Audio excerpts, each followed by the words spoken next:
हमारी जो free helpline है 1122 उस पर हमें कॉल मौसूल हुई कि खुशाब सरगोदा रोड पर एक बुजुर्ग हैं जो बेहोशी की हालत में पड़े हैं।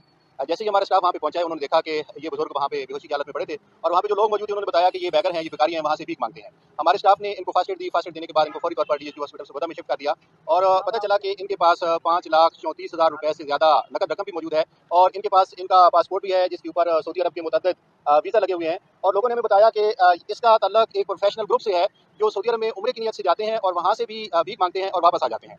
तो अभी चूंकि इनकी रकम हमारे पास अमानत थी, हमने इनकी ये अमानत अभी इनको वापस कर दी है। तो